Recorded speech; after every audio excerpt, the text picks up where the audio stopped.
All right, so you know how sometimes relationships just kind of fizzle out, Mm-hmm. and you're left wondering, like, okay, how do I get that spark back? Yeah.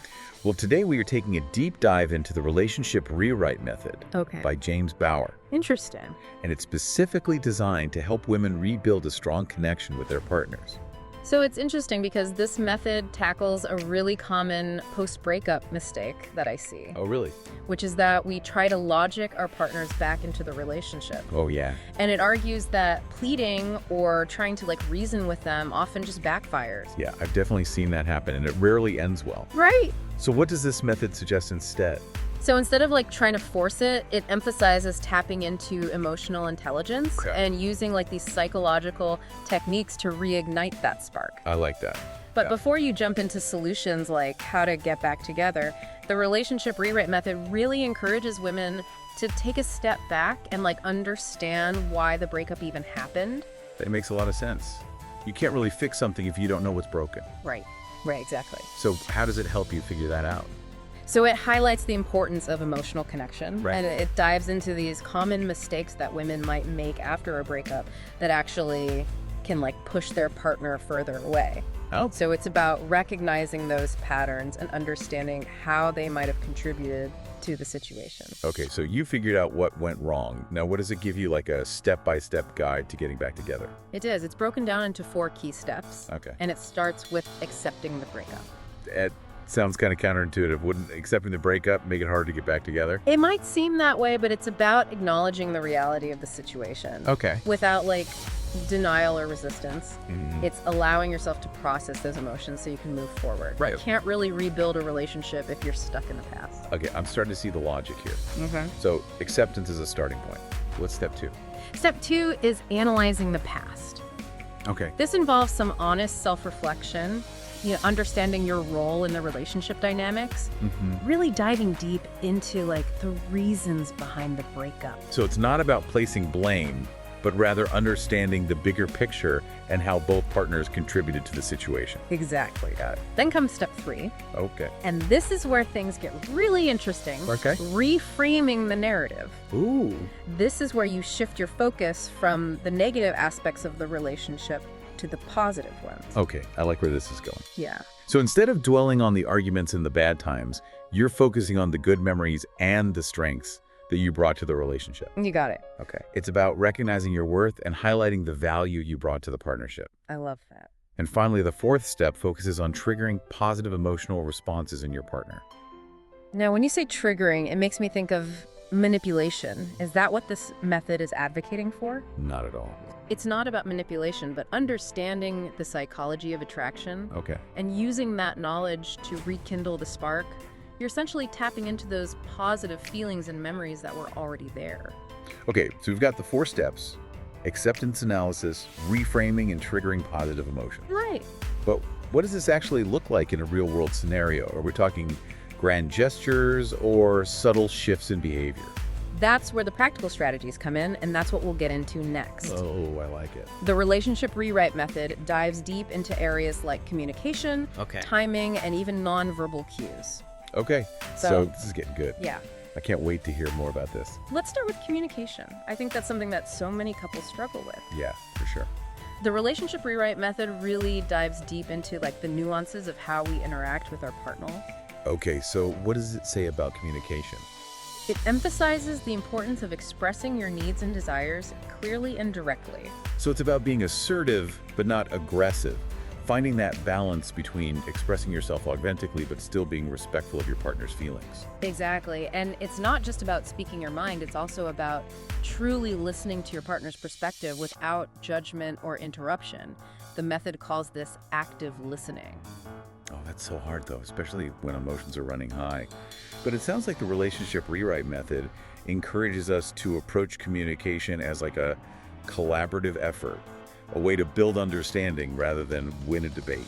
That's a great point. It's about creating a safe space for open and honest dialogue. And one specific technique it suggests is using I statements instead of you statements. So instead of saying, "You never listen to me," you would say, "I feel unheard when." Precisely, this shift in language can make a huge difference in how your message is received.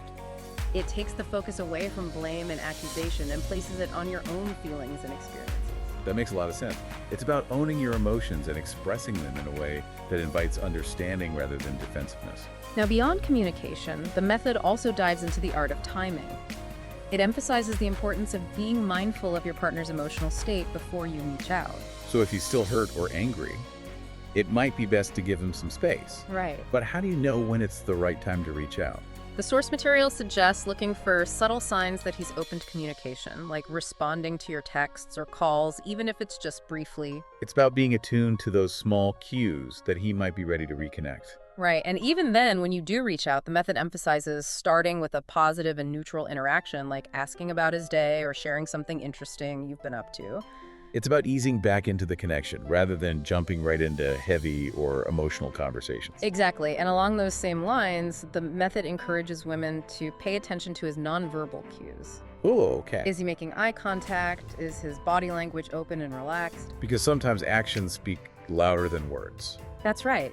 These nonverbal signals can provide valuable insights into his true feelings and whether he's receptive to your attempts to reconnect. All of this is so interesting, but before we move on, I want to touch on the importance of self-care, which the relationship rewrite method seems to emphasize throughout. Yeah, self-care is crucial in any relationship, but especially when you're trying to rebuild a connection, it's about recognizing that you can't pour from an empty cup. You need to take care of your own emotional, physical, and mental well-being first. It's about remembering that your happiness and well-being are just as important as anyone else's. Exactly. The source material suggests engaging in activities that bring you joy, whether it's spending time with loved ones, pursuing hobbies, or simply taking some time for yourself to relax and recharge. This all makes so much sense. It's not just about getting your ex back. It's about personal growth, healthy communication, and building a relationship based on mutual respect and understanding. And there's one more element to this method that I think is really important to discuss the concept of the 5-to-1 magic ratio. Okay, I'm intrigued. Tell me more about this magic ratio. The method highlights the idea that 5 positive interactions are needed to outweigh a single negative one in a relationship. That's a really interesting concept. So it's not just about avoiding negativity, but about actively creating positive experiences to tip the scales, so to speak. Exactly. And this ratio really emphasizes the power of consistently nurturing the positive aspects of a relationship. So it's not just about grand gestures, but about those everyday moments of connection and appreciation. Precisely. And the method dives into practical tips for incorporating more positive interactions into your relationship. This is all giving me a lot to think about, but before we wrap up, I'm curious to know, does this method actually work? Are there any real-world examples of couples who have successfully used it to rekindle their relationships? So we've talked about all these steps and strategies, even that like 5-to-1 ratio for positive interactions.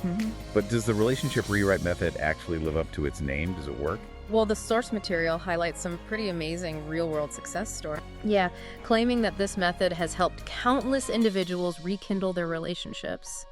And there's even a study mentioned where a couple who used the relationship rewrite method saw significant improvements in their relationship in just 2 weeks. 2 weeks. That's impressive. Yeah. I'm starting to see why so many people are drawn to this. Of course, every relationship is unique. Right. There's no guaranteed fix-all solution. Right, of course. But the relationship rewrite method does offer a very structured and insightful approach to navigating these complexities of love and connection. Yeah, it's like you said earlier, it's not about manipulation Right. or trying to force something that's not there. It's about understanding the psychology behind relationships and using that knowledge to rebuild something stronger. Exactly. And what I find particularly empowering about this method is that it encourages women to take an active role in shaping their relationships. Yeah. It's about understanding your own needs and desires and communicating them effectively while also being sensitive to your partner's emotional world. It's a delicate dance. Yeah. But the relationship rewrite method seems to offer like a roadmap or something, helping women navigate those complexities with more awareness and intention. Exactly. And, connecting this back to our listeners, whether you're trying to reconcile with an ex or just simply strengthen your current relationship, these principles of emotional intelligence, effective communication, self-care can be so valuable. Absolutely. It's about recognizing that relationships take effort and understanding and a willingness to grow both individually and together. So if you're feeling lost or discouraged in your relationship, the relationship rewrite method might just offer some really valuable insights and tools to help you find your way back to that spark. It's definitely given me a lot to think about. Me too.